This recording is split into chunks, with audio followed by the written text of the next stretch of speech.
Hey, y'all, watch this. Welcome to another episode of the Jersey String Band podcast. I'm Alex, your host. We have Captain Pat Walton. And our special guest today is Sam Regalbuto, President of the Philadelphia Mummery String Band Association. El Presidente. El Presidente. El Presidente. The one guest we said we weren't, some people told us we weren't going to get. Well, it was tough. Scheduling is rough. That's why I was glad when you came up to me at the at the baseball game. You said, "All right, let's nail this down." So, Yeah. Absolutely. All right, let's get started. Same question I kind of ask everybody. Just we're all nuts in this crazy lifestyle or whatever you want to call it. Some more than others, but some more than others, and you're pretty deep into it. Yeah. Where does that start? Started as a young kid. My dad started out in mummery many years ago in the comics, many years ago as a young man, and stayed in the comics for many, many years. Went from the comics to the fancy brigades for a few years, Satin Slipper, then to I think he did Gallagher one year, and then had a heart attack and kind of backed off from a lot of things. And that's, pretty much where my love for the hobby took place. I mean, it was, in those days, the late 70s, 80s for me, and it was, I think, the height of mummery. I call it the golden age. People make fun of me, but I call it the golden age of mummery.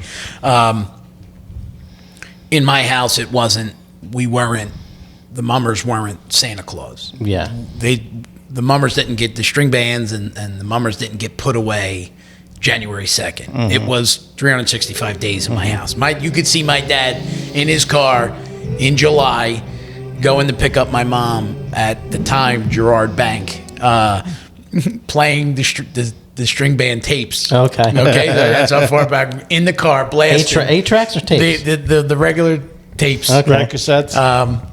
And my mom would come out and be like, it's July. What are you listening to in July? Like, she would be embarrassed to get in the car.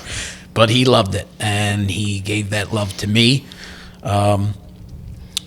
I went out in the comics in the early 80s with my brother and my brother-in-laws. Started out in Barrels, Comic Brigade. Okay. And from there, we were at the EOM parade, and my cousin Rodney Regalbuto was in Golden Crown at the time, and he was coming along, and I kept saying to my dad, I want to do something else. I want to go somewhere else. Like comics is just not. It's great. Yeah. But I want to do more. I want to be in one of the shows. Yeah. And so we talked to my cousin that day, and that week I was brought down. We went to Golden Crown, and I became a member of Golden Crown. I was there for a couple of years. I became secretary very quickly, an officer there very quickly. But I will say, and my love was always my father's and mine, string bands. Okay. And I had a lot of friends in Quaker City. Jimmy Muller, Franny Kelly, Michael Spanky Brown, and we hung out. And we were the crew that hung out. And it was always like, man, I want to join Quaker. And it was Shooting Stars Serenade when they did the Funhouse, the Beetlejuice thing. They won first prize. The Soul Man was their big song, and they had remember the old recreation from the city from the recreation department of recreation when we used to do the concerts in. Oh, the trailer. The trailer. Thank you. The trailer, they had it on the pavement of the school, and I had seen Bobby Shannon a few times hanging with the guys because we would hang in Quaker and stuff. And he reached down and he grabbed my hand to shake my hand, and he literally pulled me up onto the top of the trailer, and he said, "When are you going to join?" Oh, that's awesome. And Well, you have to join now. it was that Got blessings from spring, God. yeah, right. It was that spring at the Show of Shows that I filled out my application and joined Quaker City in 1992. That's awesome. Yeah, Nice. and I've been there 33 years. Going to be 33. 32, going on to 33. I've been a board of director, and I've been executive vice president for the past 12 years. And Do you play an instrument? I don't. I started. Kevin Rivel was another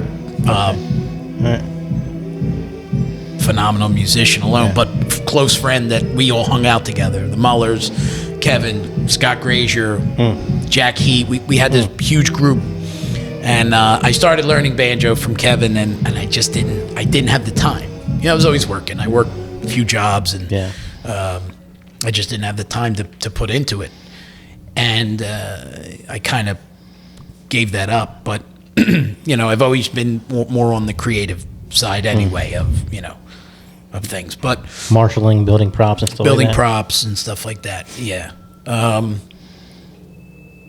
And so, what I do I want to wear a costume at least once before I You've never worn a pass costume? on? I've worn a costume in the brigades, but I Okay, want not to a string do. band. I would love to do one in a string band show before.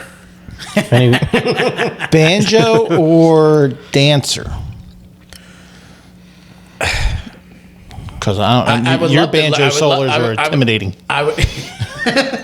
I would love to be able to pick up the banjo and finish what I've started. I don't quit many things, and that is one thing that I regret.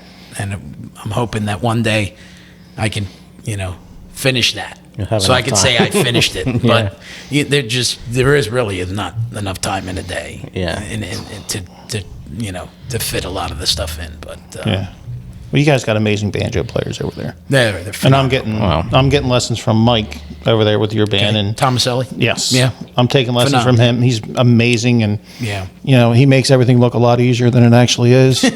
well, they all do. They all do, and All he's the good really, ones. really good. And he's one of the guys that just wants to see the banjo continue. Yeah. Yeah, And, listen, banjo, accordion, they're scarce. They are. They're For a string band. Yeah, it's getting harder and harder. Yeah. It's hard to get a young kid to go. Yeah, I tried to get my son. He wanted to play drums. So Yeah. I'm enjoying it. I'm learning. I'm pushing up a little more than a year with lessons with him now. Mm-hmm. Probably about a year and a half now with lessons with him. So I know as we get closer to New Year's, I'll cut off. I usually stop around November because you run out of time. Yeah, you're. where do I fit where do I fit a lesson in between working Putting the show together. And a half hour after I get done work, I eat dinner and out the door, and I don't come in. I get home just in time to get a shower and go to bed.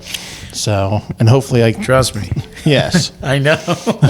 So yes, usually November comes around and let's pick this up in January, Mike. Yeah. And then we'll go from there. I mean, it's a lot of time and a lot of effort, but I'm enjoying it. I really am. Good. Because my day as captain will eventually come to an end, and I don't want to go behind a prop. Right. I like being in a suit, and I want to continue to be in a suit. And you'll enjoy it too.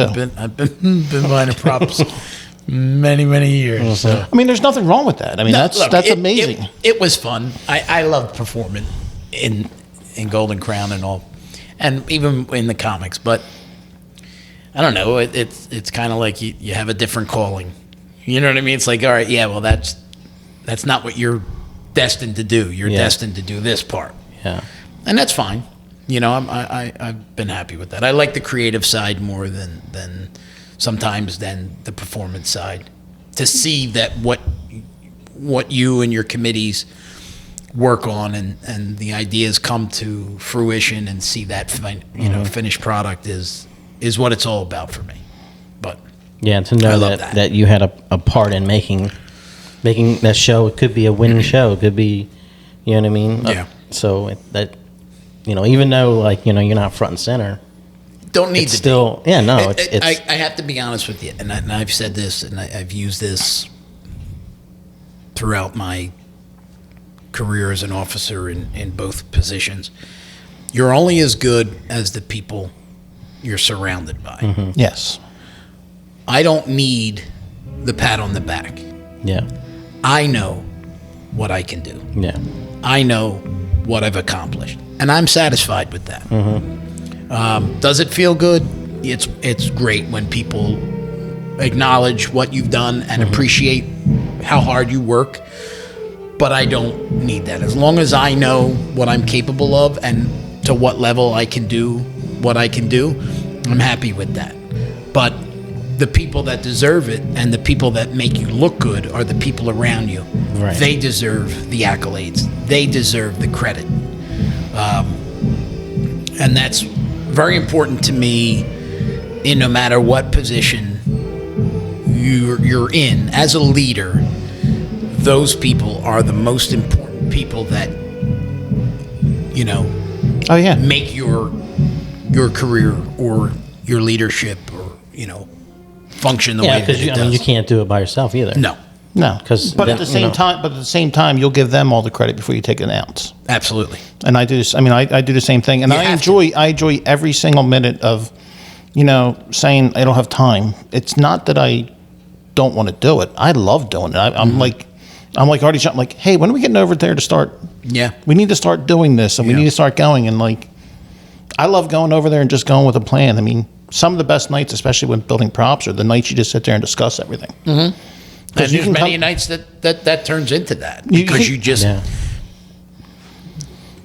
you can shoot off by the hip a lot of times and it can be successful.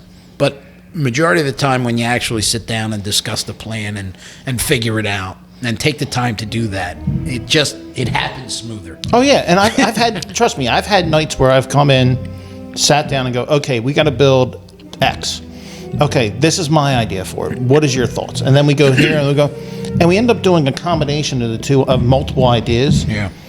And then next thing you know, it's like 10:45. Okay, let's meet tomorrow night and go from there. You show up the next night and it's knocked out because everybody knows. Okay, I need 10. I need 10 at 18. I need 10 at 25. I need what, and you already know what to have everything drawn out, ready to go, and you just knock it out. And Yeah. to me personally, I think that's a more efficient and better way, and it works. Absolutely. It works great for me. I mean, everybody has their own way of doing things, but Yeah. I mean, I've been over to your shop where you build props, and I've come over and acquired props from you guys when we were at Broomall. You also made the bug head for us our first year for the bee head for Pat, for my son, which I greatly appreciate because that was a great help for us, to give us the look. Right. So you have a great workstation up there, and you have an army up there. Yeah. You literally you walk up there and it's like, where do all these people fit in this little area? They are. I always tell them. I say They're your the ants. best. They're the best crew anybody could be lucky to have. Yeah. Frank Quinn, Chris Rhodes, Steve Mistero. I mean, the list goes on and on and on. And they are you give them a job and a task. Oh, they're like an assembly and line. They know where to go, and it's funny because you get that. If you're in a position long enough, people think, well, it's his way or the highway, and anyone will attest to the fact that that's not how it goes up there. If someone has an idea or a plan, it's like how we feel about this. Everybody good with it? I'm good with it. Are you good with it? And it's if you like it, run with it. Let's see how it pans out. Yeah. We could always fix it or make a change. And they love that because it kind of gives them, I won't say that I give them carte blanche, but they have a lot of leeway to experiment and try things and see if it's going to work. And they love that, and that what keeps you coming, because it's freedom of expression of creativity. So yeah. I mean, I've always been one of those people, especially with doing props and stuff like that, where if you have an idea, bring your idea to me, and I will help you make that idea happen. But I don't want you to come with an idea and then go, oh, you figure it out. No. Yeah. I like your idea. Let's make it. Let's figure it out together. Yeah. You know. Yeah, absolutely. So I mean, I don't have a problem doing anything if we can make it happen. Yeah. Yeah. So, absolutely. Yeah. Listen, you have to listen to people. You know, sometimes it's hard. Sometimes, listen, it. You know, string band. It's mummers. It's like a family. You get on each other's nerves. Oh, absolutely. At times you use the word hate, but it's like, you're so irritated with each other. But, in the end, you're all there for the final goal. You work together and you get the job done. Yeah. And that's a team. It's a team. It's a team. It's a family. So you're going to have those moments. You're going to have the really fun moments too, where you're building stuff and it's just the greatest time. You don't ever want it to end. Mm-hmm. And then you have those nights where everybody's just tired and frustrated. Yeah. And you just want to get out of there and you want to retire and you want to quit and you're done and I'm over it. I'm not doing it anymore. And then you come back. Yeah, and you're back the next day. The next day, and you're still picking the hot glue off your fingers. You're back the next day. You have no fingerprints left because they all been melted off about a week before. So yeah, I got a couple scars. Yeah, I'm surprised you still don't have paint on your hands. This scar is from I was putting, I don't know, sequins or something came off one of my hats or something. New Year's night. I played a banjo, and I got it right here on my right here. That one's healed up, but I still got this scar, and I got right here. I guess I just wasn't. I can see it. I guess I just wasn't paying attention, and and so New Year's Day. Do you have any You have no fingerprints left, right? Listen. One time, it was a funny story. We were doing the scarecrow, the modern Quaker scarecrow, and we had the what do you call that? The eats the hay and the wheat, the tractor, the turbine thing, or whatever. So we were putting corn on, so it looked like as it was spinning, it was pulling the corn in. The harvester. Yeah, I was thinking about it. And I'm inside trying to staple. And I had the foam, and the way the foam was wrapped around my finger, I stapled directly through the center of my nail into the wood. Ugh. And I finally got it off, and I turned to Frankie Quinn, and I said, "Pull that out of there." He goes, "No, I can't. He runs away. Saw blood. He ran away, and I had to wind up pull. So trust me when I tell you the scars and the damage, screws through the finger. Oh yeah, the screws to the finger. If you don't do that splinters. At least once a year, that's fine. The splinters are great. So on top of the hot glue burns. And that's what I'm talking about. Hot glue burns. I've had some hot glue burns. No. Some done intentionally to me. Michael Spanky Brown. I try to use when I'm putting them down. I try to use a carpenter pencil. I found that works the best, and then you just pop the glue off at the end. Working with the Spanky. Every time I see him, I've been lit on fire. I've had things literally with an electric stapler stapled to my body. Mm-hmm. Glue burns. Hanging up a number 1 on the front of Quaker one year, and he disappears. And we have the bucket outside, and I'm in the window, and I'm holding. And I noticed it was Anthony Trombetti. He was out in the bucket, and he's trying to screw the number 1 to the frame. And he's looking up, and he starts giggling, and I'm holding, and I'm like, what's he laughing at? Next thing you know, I feel this hot stuff. Spanky's out the 3rd floor window with the hot glue gun like this. And all the hot glue gets in my hair.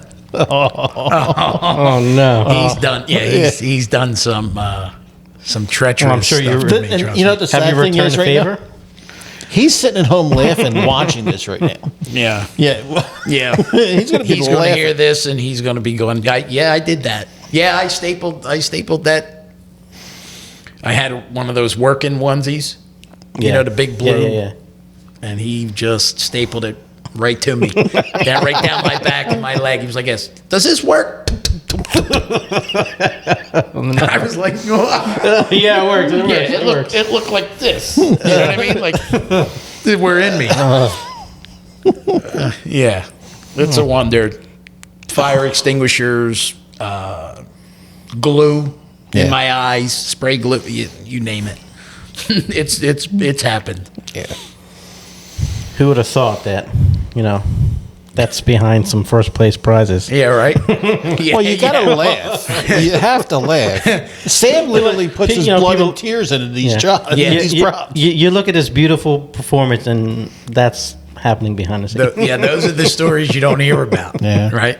Many years in Quaker, in the garages by ourselves in the cold, no heat, freezing out there.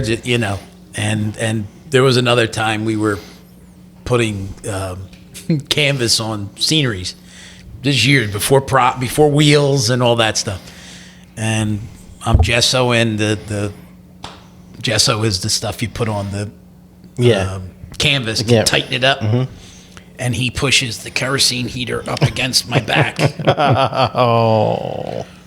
And I'm like, it's hot in here. It's really hot because I'm really focusing and pulling and stapling. The next thing you know, my shirt is on fire. Yeah. Right. He's laughing hysterical, runs over, he starts to I'm like, you're going to kill me one of these times. You're literally going to put me out of my misery with one of these stupid pranks. That's hilarious. But he loves you, right? He loves me. Yeah. Mm-hmm. Well, you usually laugh the hardest at the people you love the most when something goes wrong. I guess, yeah. So that's usually how that works out. Yeah. So many funny stories from New Year's time and with him. Yeah. He's when we were younger. Yeah. He was a good time. Funny. He still is. But I'm saying like when we were younger. You know, we were around each other more, so more of that crazy stuff happened. Oh yeah, that Y word. Yeah, the young. Yeah. You've been with the Quaker now for 30 plus years. Mm-hmm. Were you involved with a lot of the back? Now, when you were doing props, were you doing back pieces and all that stuff too? And so, I learned a lot from individuals like Duke Malashevsky from Quaker City. Petey Cruz, who was in Quaker, was a designer for many years for a lot of the clubs back in the 80s and 90s and before. Those guys taught me a ton. Yes, I worked with Petey on Bobby's back pieces, his Mexican back piece, his Cajun back piece, his space back piece, anywhere from 93 to early 2000s, the late 80s. The late 90s going into 2000s. They're all starting to run together. Yeah, that's how many years. Eddie Morrison learned how to plume. Eddie Morrison, guys like that taught me a lot of the early stuff. I worked. Freddie Johnson was vice president for so many years, and I worked hand in hand with Freddie to learn a lot. Vice president in Quaker City, executive vice president is theme chairman, and the job has changed over the years as it's gone on, and since I've had it, pretty much you're theme chairman, and see, there's a difference in drill master and show coordinator. Mm-hmm. Okay. Because to me, show coordinator or prop coordinator is kind of what you do when you put the basis of the show together in the prop, where your setting is, what's happening, what's that prop that's coming out, how it's coming out, when it's coming out, layout. And then you work that with the drill master who's doing the show with the band, right? Yeah. And making that work, drill and music wise, and then you're working with the musical director to make sure that. So from when I took it over, it became like prop coordinator, or production coordinator, and theme chairman and suit chairman. So, it's a lot of work. Yeah, it's a lot of work. Sounds like it absolutely. It is. I mean, it's detailed, but it's a lot of fun though. It is. I love being creative, and that's the biggest thing is sometimes your ideas hit the mark, and sometimes they don't. And No. sometimes they fall very, very shut. Because what you think and you're looking at for months and months, and you think it's going to be great, just falls flat because the people don't get it. Like you get it, and your crew gets it, but the people are like, yeah, nothing's worse. Nothing's just worse. wasn't. And then years you and it's everything's popping on all cylinders, and it's great. Yeah, nothing's worse than like having something in your mind and seeing it on there, like, oh wow, they're doing exactly where it is, and then you listen to Judge's tape and go, oh, why is he doing that? I'm like, oh, come on, you didn't get it. I didn't do a good job explaining to you. These are very comfortable couches, and I feel like I'm sinking in, and I'm not we ordered reaching the ground. We ordered the extra large. I'm short. Yeah, we ordered the extra large chair. I do vaguely remember Sean saying, "Is Sammy gonna be able to hit the floor?" I do remember. I don't know if that was recorded or not, but I can reach the floor. It's just the point of your backhand sinks in. they do sink in, and you could probably fall asleep. Very really easy on comfortable. These are very, very comfortable. But they're great for good conversations. Yeah. Yeah, absolutely. But it's There's so many stories. I mean, I think we got off what the question I think that he's asked me. I don't remember what the question was. well. At this The point, last question was about the back pieces, and it's unfortunately getting to be a lost art. There's only a few people left that really have had experience with doing back pieces. I've learned from a couple people in my band. I learned from Pete Broomall, showed me a couple things when I was with Broomall. I enjoy it personally. I made my back piece every year with Jersey. We've lost our identity. Well, that was Mummer Effect. We lost our identity. Mirrors, feathers, anything that makes you sparkle. We went a different way. Yeah. We went prop heavy. Yeah. heavy. And it all depends on how you look at it, right? Some bands look at it and say, well, the props make me look better. Some say back pieces, though, is that The old school feel. Elegant, it was that was our was our identity. That was that's- you knew the Mummers when you saw them back pieces and those feathers. That's And what I wish we would go back a little bit. I think. Well, I'll keep. No, you're not wrong though, because feathers are still part of our identity. And if you look at any of the costumes that are being made today, 80% of them have feathers in there somewhere, if not more. It's very rare to see a suit without any type of feather on there, even if it's just on the hat. But it's one of those things where, you go back to when he said the heyday in the 80s. The bands lining up. When they turned that corner, leading into City Hall. Even if you go on YouTube and look at the old bands, and you can look at any of the old bands, they always did that static shot, dead center at the front line, looking straight ahead, and it just every mirror caught a light. Yeah. And you were sparkling before you even stepped in. And then You couldn't even really focus. And then they invented filters on Yeah. the cameras, and you lost that. And I don't, it's. We need to get Vaseline and wipe it on the lens. I wish But I think we would go back. I think it went away because it's hard to move with them. And if you look at those old performances, really, they're just up and down, lefts and rights, and maybe some turns and we've evolved. this and that. But we've evolved into a bigger, more Broadway style dramatic show. Again, I think our shows are amazing. with the addition of the props and everything. You won't be able to see that with those big Cost is another money is another thing. Absolutely. It's amazing. It just boggles the mind of what things cost today. I know. I heard somebody's a certain band, so not a top 5 band, what their confetti budget is, and I know what we spent, and it was light years past what we spent for a whole show. Yeah. For confetti. Yeah. I was like, oh my god. Yeah. No, it's.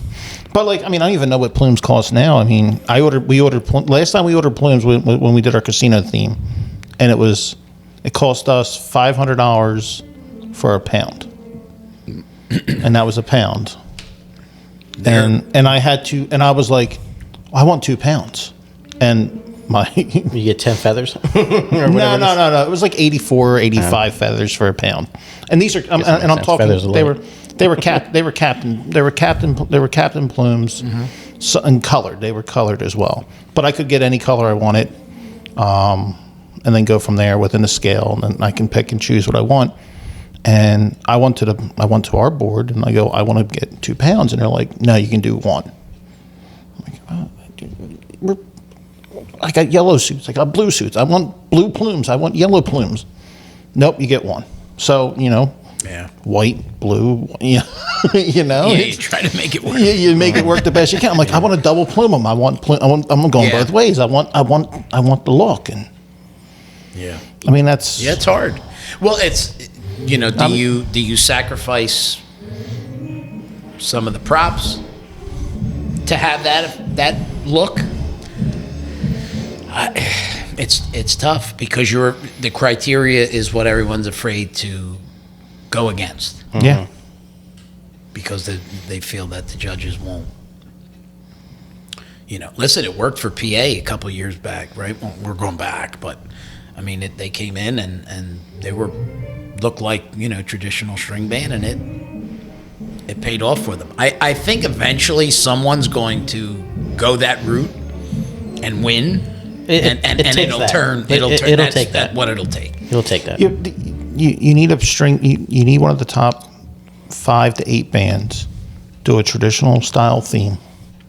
I mean, even Quaker would have been able to do it this year. I don't know what their plans are. Not asking, but with that Caribbean type of theme you're doing, that would be something there. I see the rainbow colors. Mm-hmm. You can have that color and definitely get the visual effect, and just the movement and the mirrors and stuff like that to get it catching. A lot of these themes don't work with back pieces. Mm-hmm. Mm-hmm. A lot of the themes that we've gone to don't work with back pieces. And then our back pieces have evolved. I mean, look when Woodland did the dinosaur theme. Mm-hmm. They were all wearing back pieces. Yeah. But they weren't feathers. They were dinosaurs. Yeah. Yep. So they were all back pieces, but they weren't. They're not the bands from the 80s. Yeah. And then even our theme this year, like I'm trying to find a way to put a. I don't even know how I'm going to put. I don't know. I'm thinking like we haven't even finalized. Like, are we doing a back piece? Not back piece? Am I wearing a back piece? Right. So I mean, it's one of those things where like the themes that we choose don't go well with a back piece. But if you did like a clown theme, or did a Joker theme, or did a lot of the themes that we even used the to pirate do are taboo today. You can't do them. Yeah. Risk of hurting someone's feelings or offending someone. So we're very limited now. Everything's fantasy, and that's why you see I think a lot of like 2 or 3 different themes come together as one. Yeah, and the suits are becoming. Props. They're becoming props. Yes, they're not your typical mummer's costume anymore. I mean, even when you guys did bugs, you guys were bugs. I mean, you literally were a moving prop. Yeah. South Philly, they were Christmas trees. They were Christmas ornaments. They were roses. They had that. I mean, it's just they were a wall of flowers. Those suits are. It's not just props anymore. Your suits are now that. I mean, a traditional mummer suit was just striped out. Striped and a jacket, pair of pants, beautiful hat, some feathers on them, beautiful coat. Today it's not the same. To try and I mean, literally, like what you guys did with the Blues Brothers theme. Mm-hmm. That would have been a traditional suit, and then they would have back pieces and the details all in the back pieces. Mm-hmm. You're striped in the front, so that way you have that. We had a couple, but they were props. They were used as like scenery, and nobody wore them. What did Fralinger had like a train theme a couple years ago? They had like luggage on their legs. I'm like, that's what that's the creative edge that's taking place now. Not that South Philly had the leg lamp as part of their suits. Yeah. I mean, they literally was the leg lamp from the Christmas Story. You're watching. It's just like, are you kidding me? They initially had on on the gingerbread suit, they had the one arm looked like it was bitten, Oh, that's awesome. and they had the whisk as their hand. Yeah. That's pretty cool. And it was so cool. And they decided not to go with it. I still have it. I kept it. But Okay. It was really cool. It's like the visual from the one leg was Yeah. a rolling pin, and then the other one was the whisk. Was so cool. So Yeah. cool. But that's where that's and the show's involved. So But the back right, that's pieces, where we've gone now. and there's But nothing it's- wrong. And it's there's almost- nothing wrong with that. No, it's nothing No. wrong with it. It's almost there's too much detail in them that you miss them on TV, and that's yeah. I mean, I guess that's a catch to get people to actually come to the parade. But like, I mean, I keep going back to Uptown.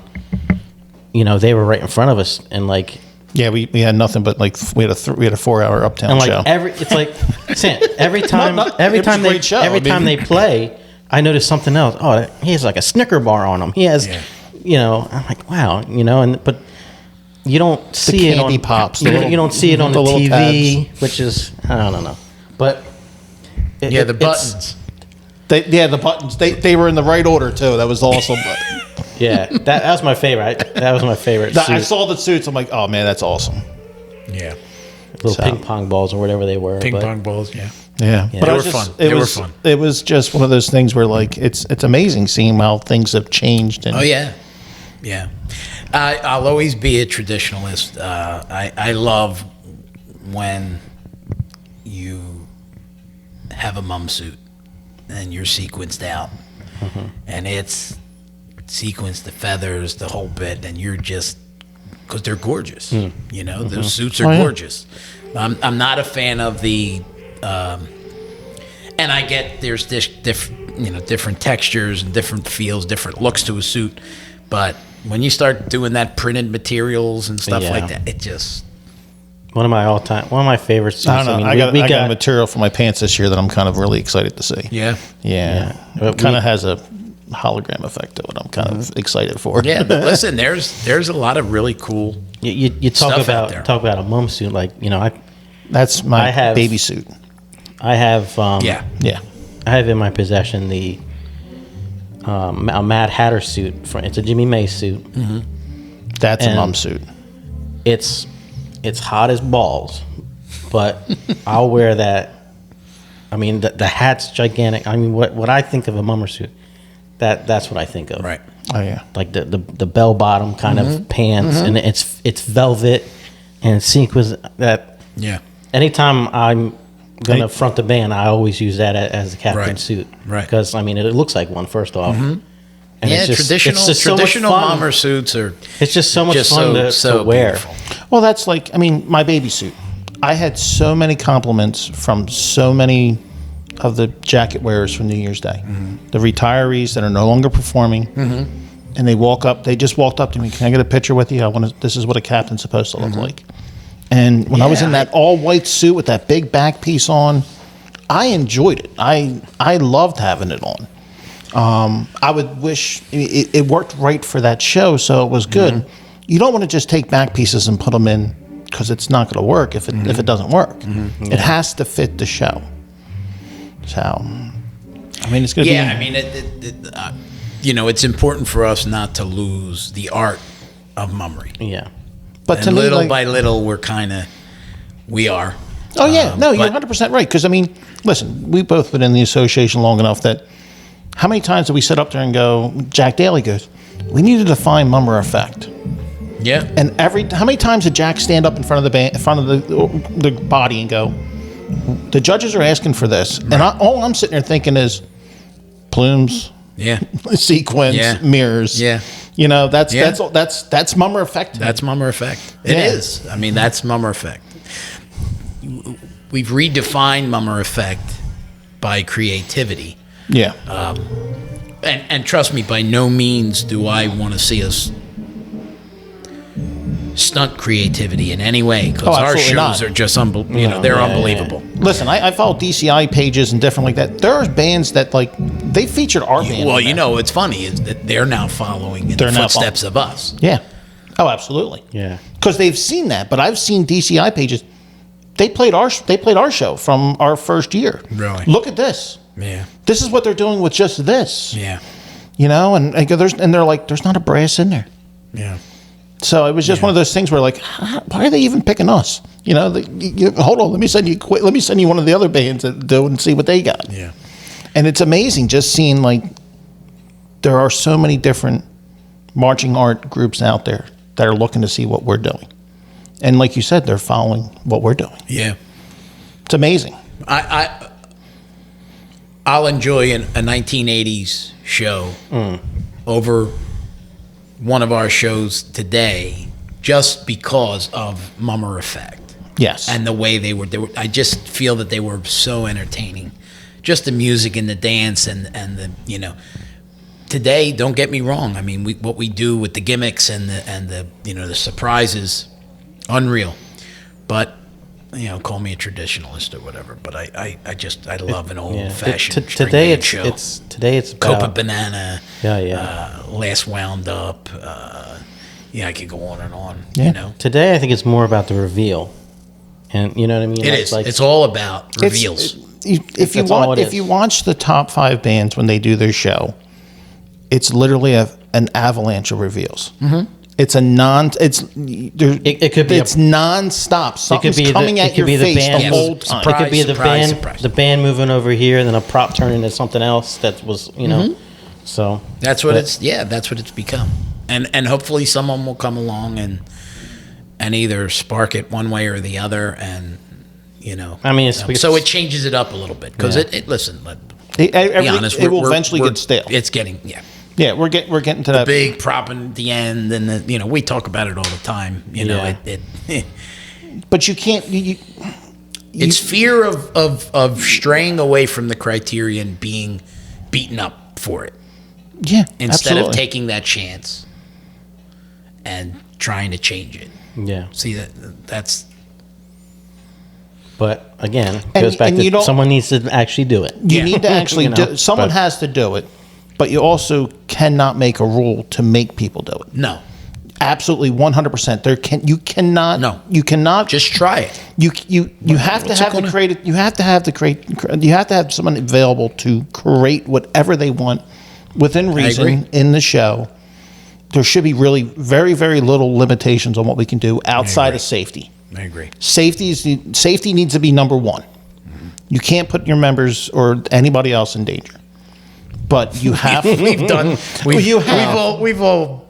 Yeah, you have. Yes, absolutely. Push the envelope a little bit. Push that envelope.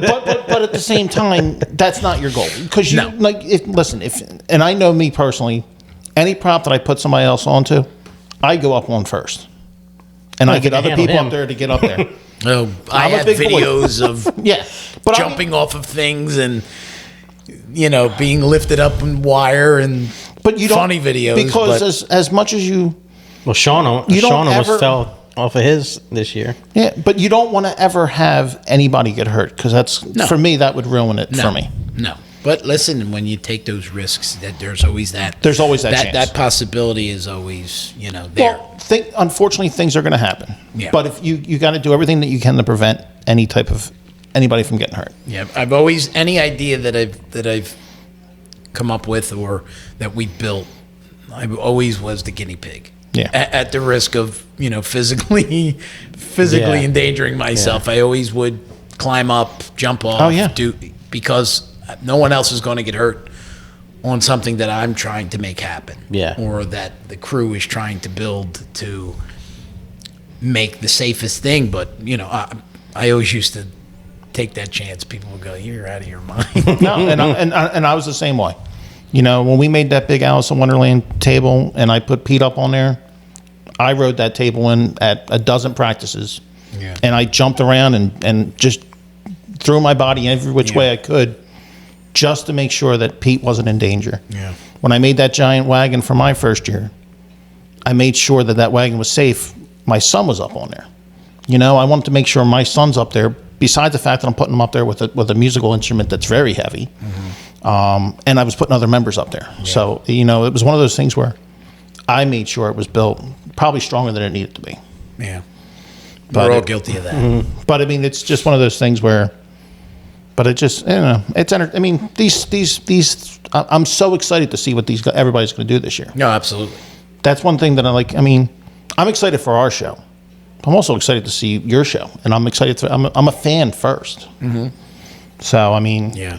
and that's one thing that I personally love. Yeah, me too. I enjoy the after when it's done, and you could sit down, relax, and watch everybody's show and say, "Wow, that was, what was your favorite thing that day?" Yeah. So yeah. You brought up Bobby Shannon. Mm-hmm. Everybody has some sort of story. You've been around him a long time. Is there a story you can share? Is there a G-rated? They're all Is good there stories. is there a G-rated story that you would want to share that maybe it's not? There are a lot. There are a lot. We had a lot of fun. Bobby was a good guy. Bobby wore his heart on his sleeve. Bobby was passionate about the hobby. Mm-hmm. Bobby loved the hobby. Yeah.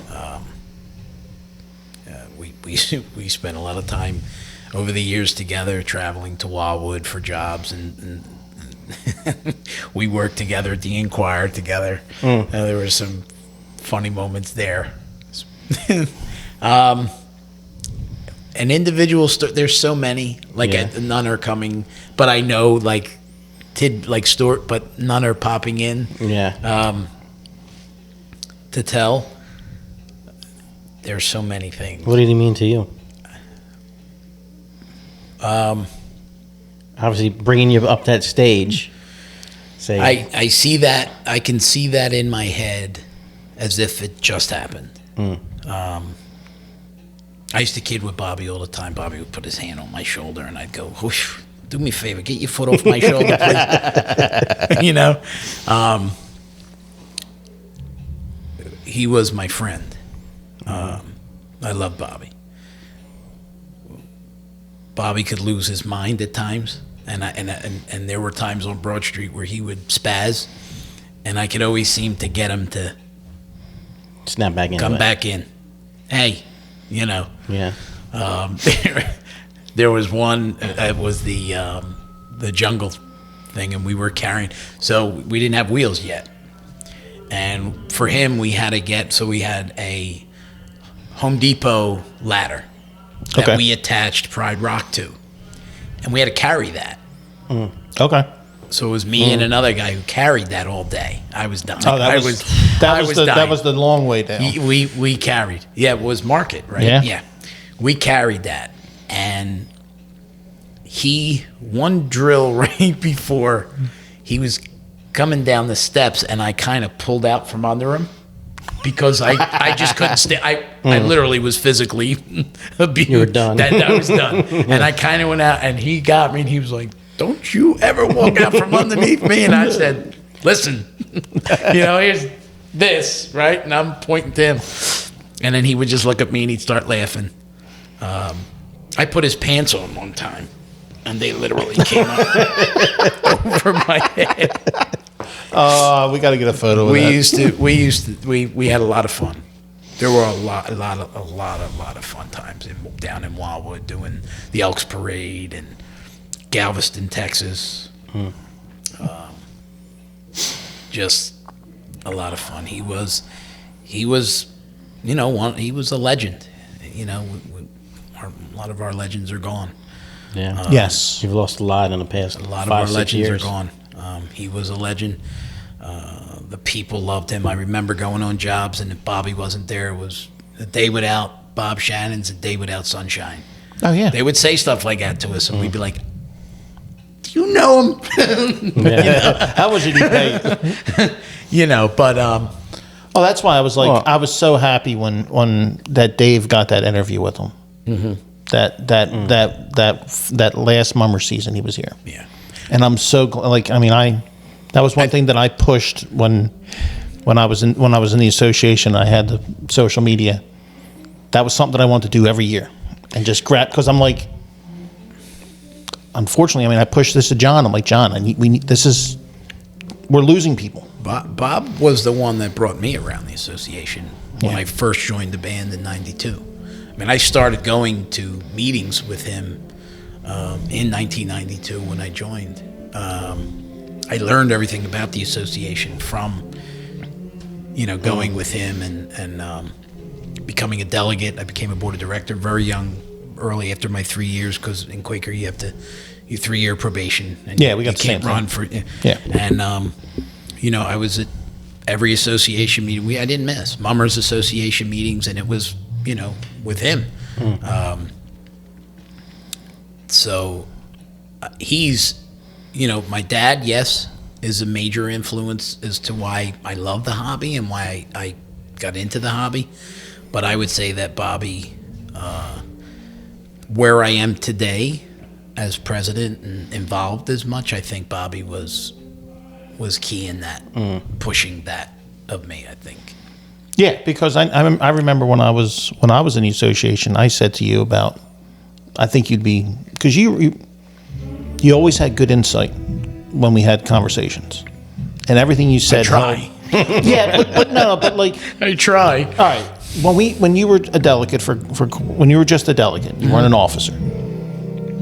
You could tell when you spoke, you commanded the floor, and you held the floor, and what you said had weight to it.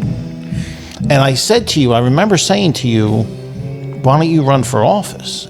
And you were saying Quaker would never let me go. And I'm so glad you did. I mean, I know you came in as a what were you as you were a city of Director. That's what you Started as a director. Yeah, because you came out. You were part of the group from the association that came out to certify us. Yes. For the parade. Yes. Because you came out with Leo at the time. Me and Leo came out. Yes, and you came out and you were part of Jersey history on that one. John sent me for a lot of stuff towards those last 2 years, because John and I talked a lot back then. Oh yeah. Right before I became, and I was like, and he's like, no, you sure you want to do this? You sure? And I was like, I don't know. I said, but I don't know where it's headed, and I'm worried about where it's headed.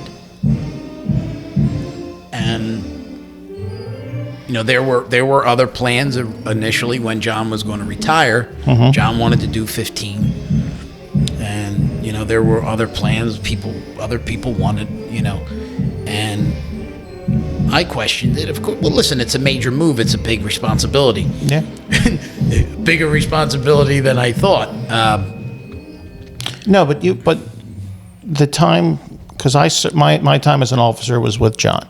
Mm-hmm. Up until I left to start Jersey. Mm-hmm. That room, as you know, was divided right down the center. Mm-hmm. And that was the meetings were never fun.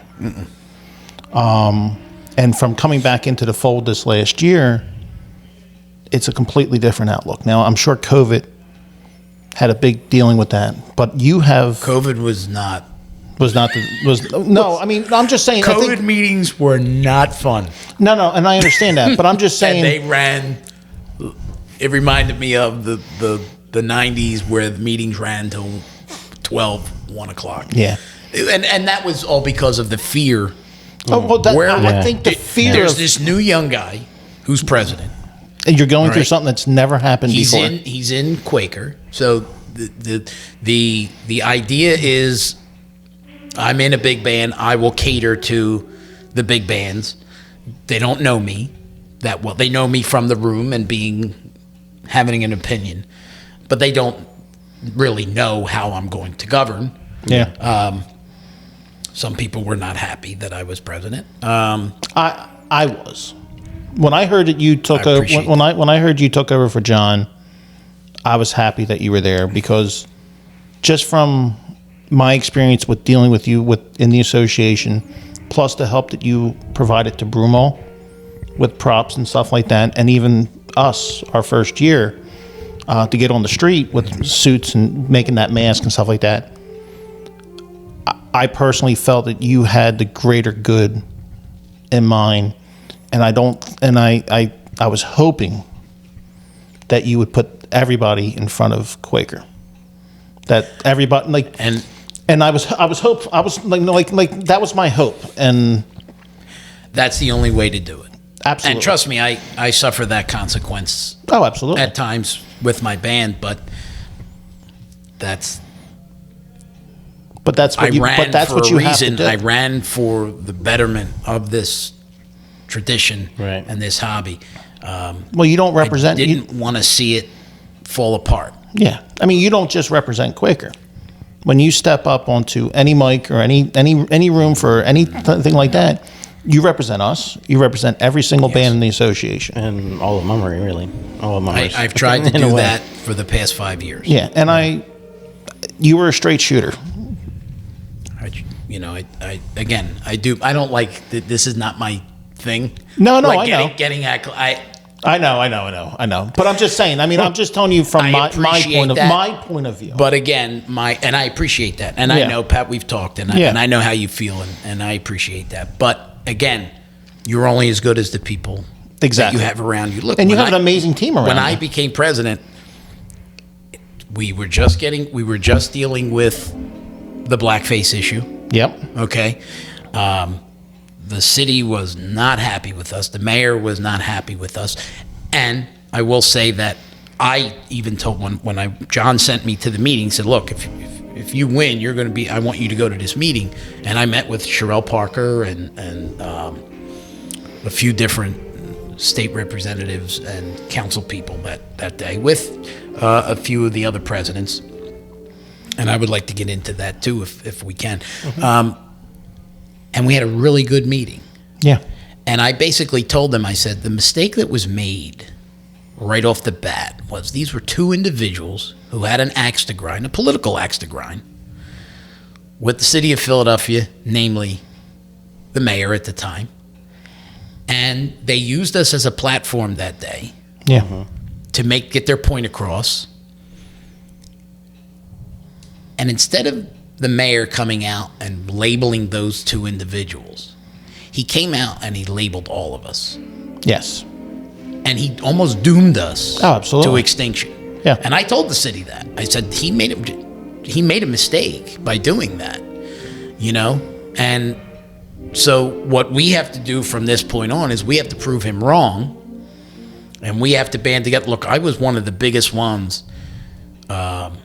My first meeting, I went with John and Marty to right after that, and John would give me the eye over the top of his glasses because I stood up and I kind of went after the wenches, and I was harsh. And John went, "Boy, you really like to set things off good, becoming like just starting off with a bang." And I said, "Well, at that time, we were strong thought on pulling the string bands away."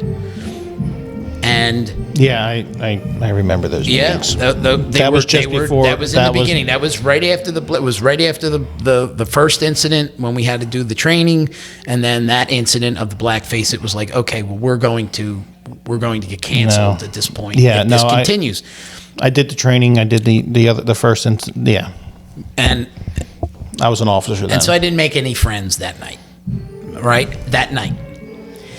And then COVID hits, right? I become president. COVID hits literally that week. Yeah. And everything gets shut down. For mummery, I think it was the worst thing that happened to us from a membership standpoint, because people found life isn't so bad away from mummery. Yeah. And it's not too bad to be home with my family on a Tuesday or a Wednesday night. And there are other things I can do besides this.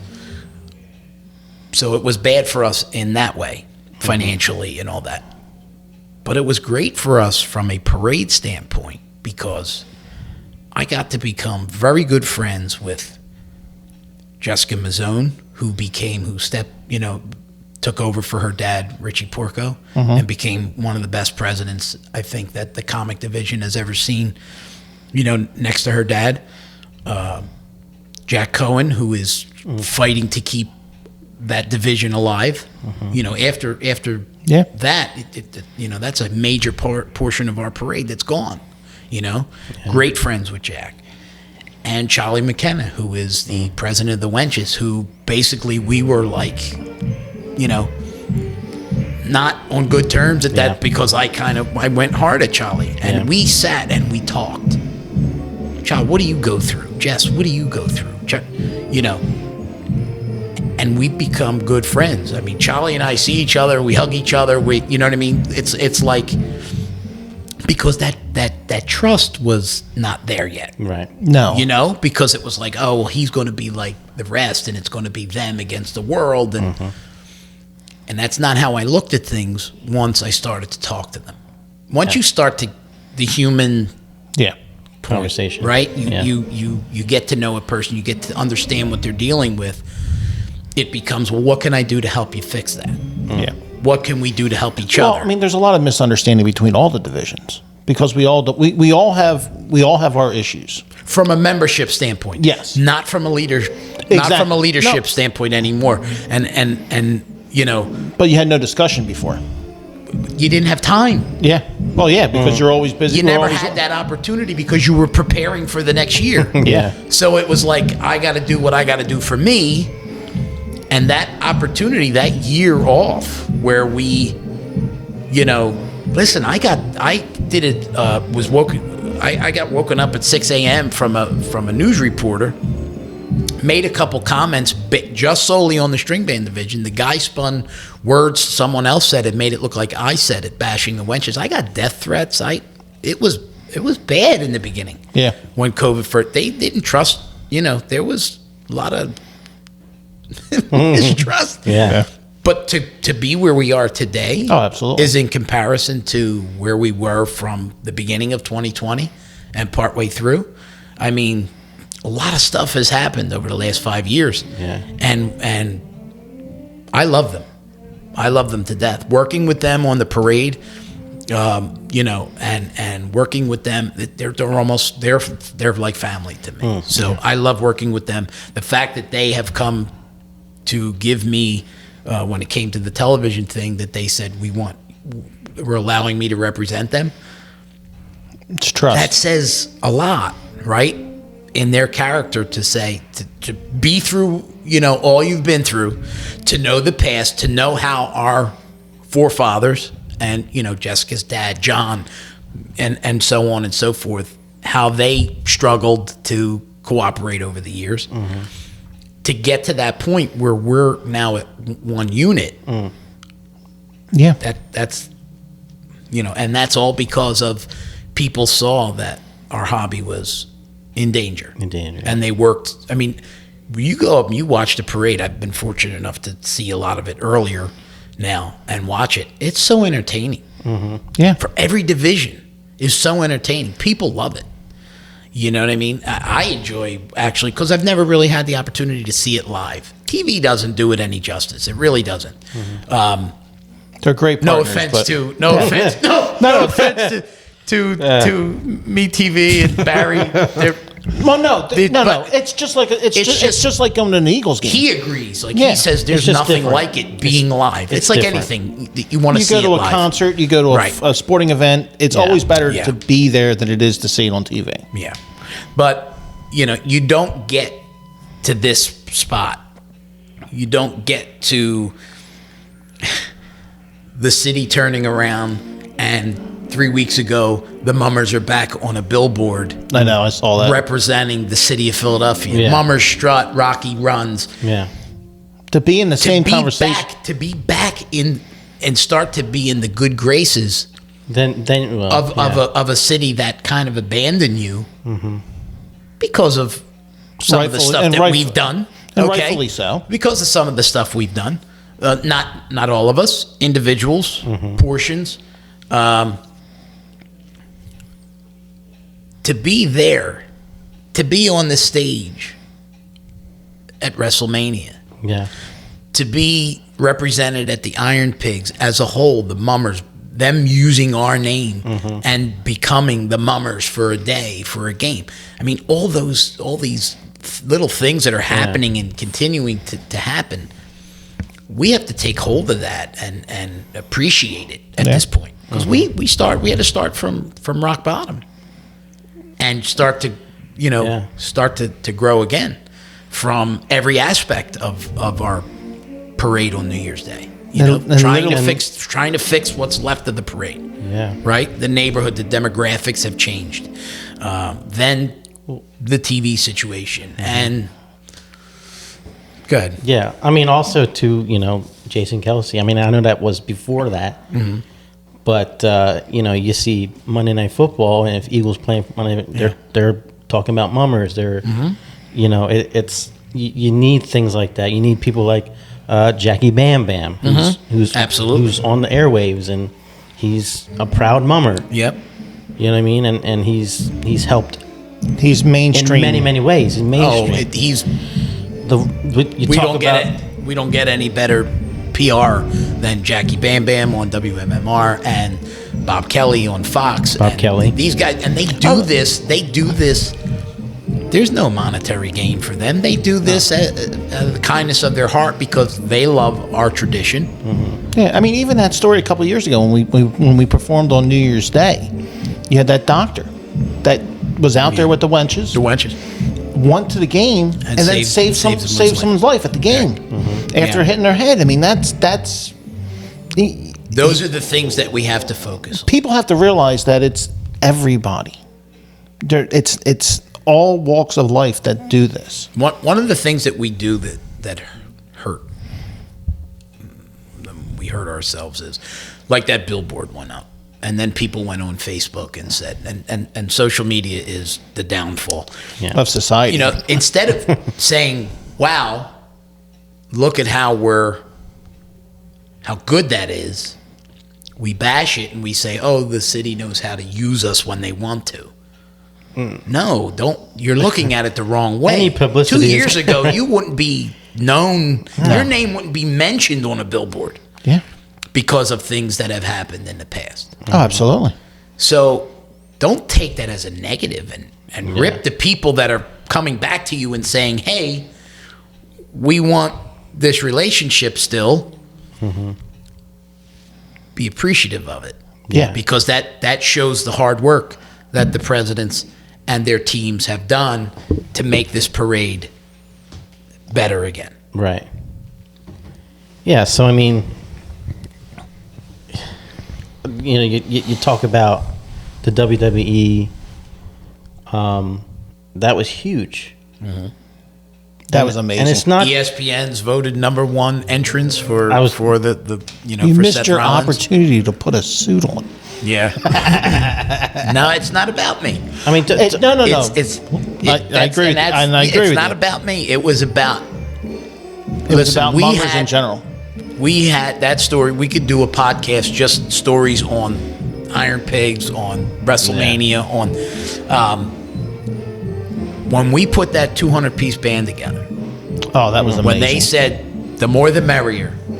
And Sean Blueball and I were going back and forth over this, and it's like, when we played at the museum, we still have that footage. We're holding on to it. We're going to release it eventually, but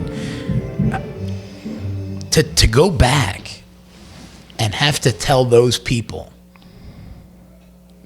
we can't take all of you. Yeah. Literally broke my heart. Oh, it broke mine too. Broke my heart. To tell my band too, because we were rehearsing when you sent that email out. Yeah.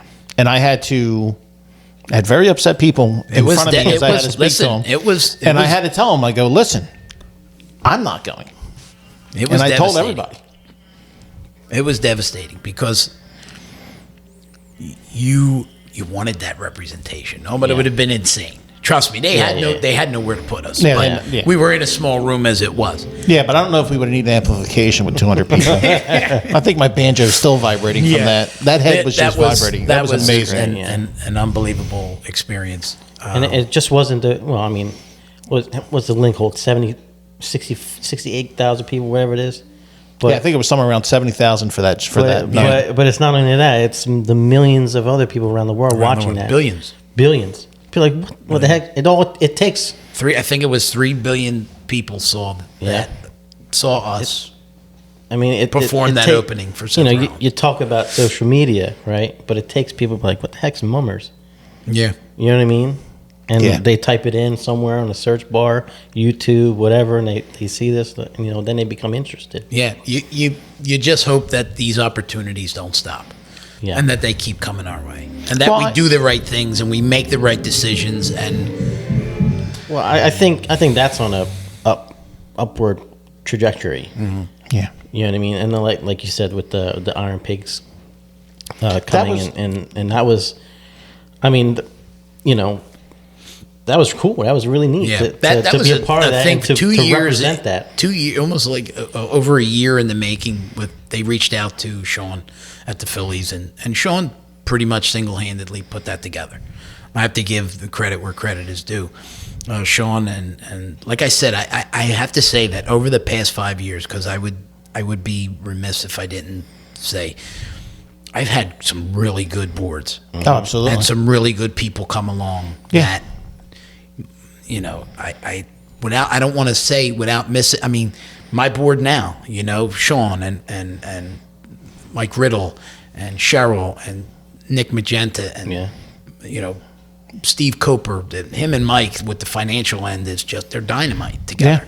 Got a great vice president, Thor. Yeah, And Thor is, you know, I know that God forbid if anything happened, I know he would be able to step in and continue doing what we do. John's good with getting everything. Johnny Evans with secretary. He's on top of me. You know, hey, we got to get this committee thing together and done. And we never seem to have time to do some of the little things that need to be done. But he's every month with the Ronald McDonald House. He's got that in there with. Listen, hey, you guys, it's up. You know, you're up. You know, you got Angelo making the meatballs. doing his part with the meetings, and Angelo is so passionate about our hobby and loves it so much, and wants to see it survive, and he donates out of it toward different things. Gives and giving the shirt off his back. Yes. And going back, we've had Frank Quinn, financial. He's part of the financial thing. Created the luau with me, right? Yeah. He created that luau. It was his idea. It's one of the best events that we have the year now. Very, very good. These guys, Blue Ball and David Grzybowski, who, if it wasn't for a text conversation, right? Because we were going through TV station after TV station, and we were down to it. It was Thanksgiving. And we were in a text thread talking about the Thanksgiving Day parades. And I don't want to tell the story wrong, but I think it was Sean had a friend at ABC or something that said, hey, why don't you give this channel a try? Yeah, he sent it out to us, and Dave had a connection at WFMZ, and we met Barry, and, everything works out for a reason. Barry became one of the greatest friends I think I've ever had in the history of this hobby. The man, it was funny, I got a phone call one day, and it was from him, and he wasn't calling about the parade he was calling me. And he said, I want to know, do you need anything? Now this is the general manager of the TV station who's, trying to put a parade together in a month, right? 3 weeks. And he's calling me and saying, I know what you've been through. I've been dealing with, what do you need from me? And I'm like, I'm good. Yeah. I'm good. But they're the type of people you meet and you want to make lifelong friends. Yes.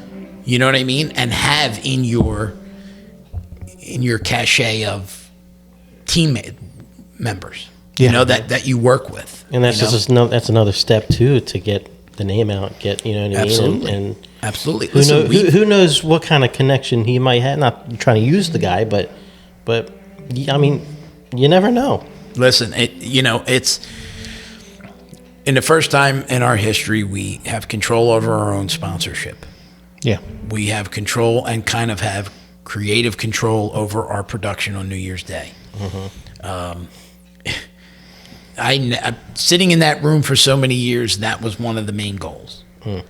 Was to see that come, to see us hand over a $300,000 sponsorship to a corporation who then took it and just said, well, we're not making enough money Yeah, I know.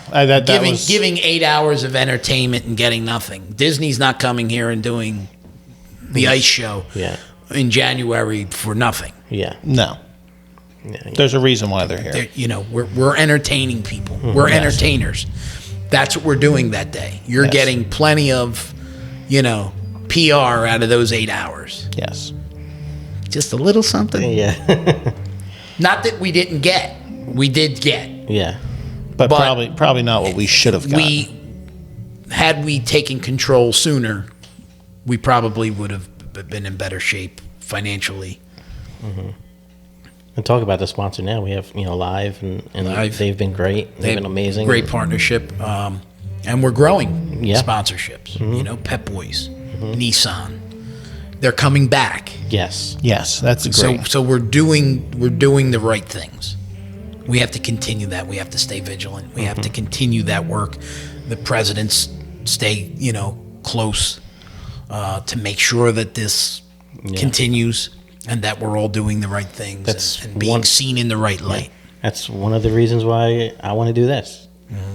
Not just to highlight us, but to highlight folks like you, and some of the captains, obviously, that we've had on the show, and to get to know us, that we're people. You know what I mean? We're everyday people, good people. We're good people. Yeah. That care. We are very charitable. You can't count all the charities that we're involved with and that we do. Absolutely. Wonderful things for. And just the fact that we go out and we entertain for very minimal to make people happy and forget their troubles for a little while. Mm-hmm. That's what we do. Yeah. That's who we are. And if anyone thinks differently, then shame on you. Because that's what we are. We're entertainers. Mm-hmm. We're here to entertain and bring happiness and joy to people as much as we can throughout the year.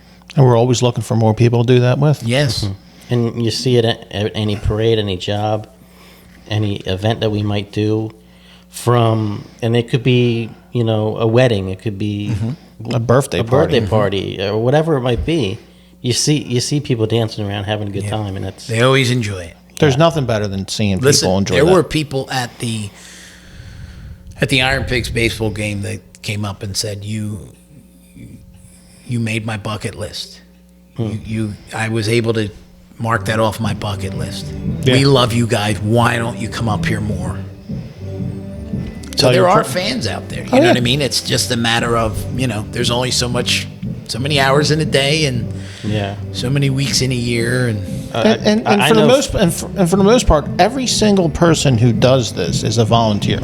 Yes. We're all volunteers. I don't do it for the dental plan. No, we don't. There's nothing. It costs us money to do this. Yeah. And we work very hard and we do it for the love of it. Mm-hmm. And just like you were saying, with people making people's day, our last boardwalk parade down in Ocean City a couple weeks ago, we had a guy who just retired, was down there on vacation. He was from Langhorne.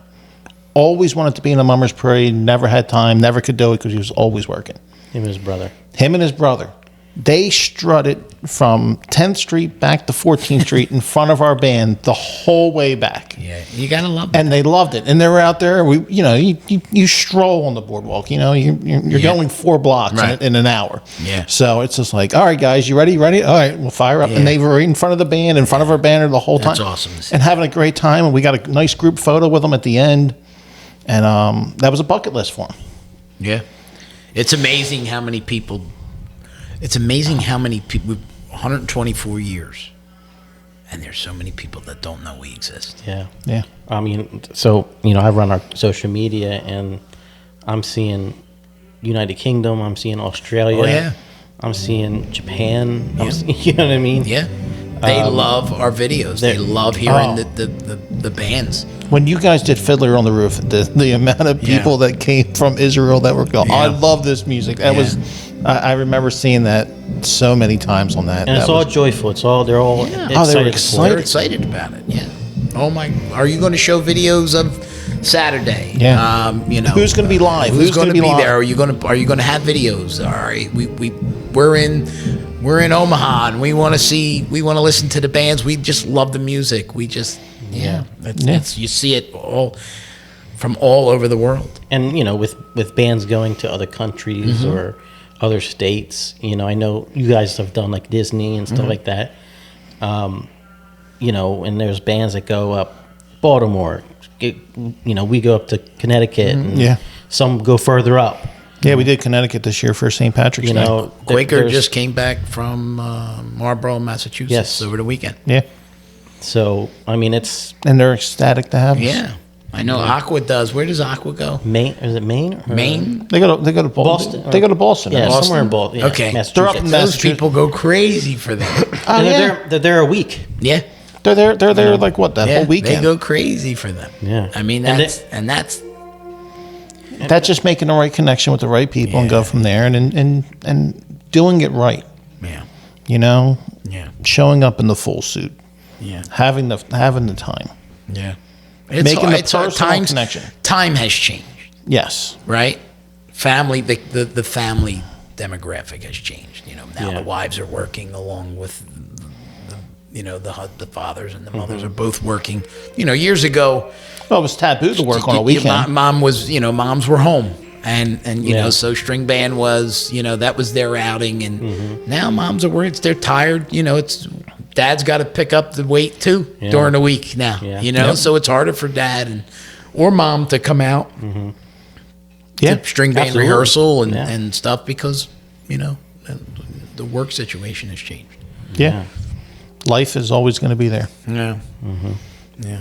Yeah, and our hobby, or I think you said it, it's a lifestyle. It is a lifestyle. It's changed. You never stop working. You have to love this tradition. You have to love it. I do it because of that. My love for it. Yeah. You don't put this many hours and into something that you do it half-heartedly. Yeah. You're either going to do it or not at all the way in, where you give everything you have at the, what's the word I'm looking for? Commitment level? At the expense of putting other things that are more important in your life on the back burner. Priority. Sometimes that happens for this hobby. You neglect something that shouldn't be neglected, or you put off. Or you don't mean to put. You don't intentionally do it. You do it because you know that this needs that attention, or else it's going to suffer. Yeah. And unfortunately, other things suffer in the wake. That's how it's. But don't want to. I don't know. I enjoy doing this. This is. Yeah. I think everyone that does. Again, I think everyone that is a part of our tradition loves doing what they do. Oh yeah. Right. Absolutely. It's just that we need to make new people understand how awesome it is. Oh yeah. And what a family atmosphere it is, and how much fun it is on New Year's Day. Yeah. I wouldn't want my son growing up anywhere else than in this hobby. This is one giant family. Yeah. When everything's all said and done, we compete for 4.5 minutes once a year. Once a year, 4.5 minutes. Each band has 4.5 minutes to compete. Yeah. Outside of that, we're brothers and sisters, and we do what we got to do. And that's where that should stay. 4.5 minutes. 4.5 minutes. And then be cooperative, work together. Yeah. Be excited about the events that we're running. Yeah. Want to be there. Want to be a part of it, because when the people see that you're excited about it, when the people see that you're happy to be there, it just lightens brightens the hobby even more. It verifies everything. Yeah, absolutely. Yeah, just look at the Hat and Nav event we did earlier this year. That was amazing. That was so much fun. That's an event that's going to grow. I had fun at your expense for your birthday. My birthday. Oh yeah. So we called you out on that. Yeah. But thank you. Yeah, that was nice. That was. You guys, you have a good organization here. You have a lot of good people. Every time I'm here, the hospitality has been over the top. I love coming here, so yeah. Well, I appreciate just that. wanted to say that to you guys.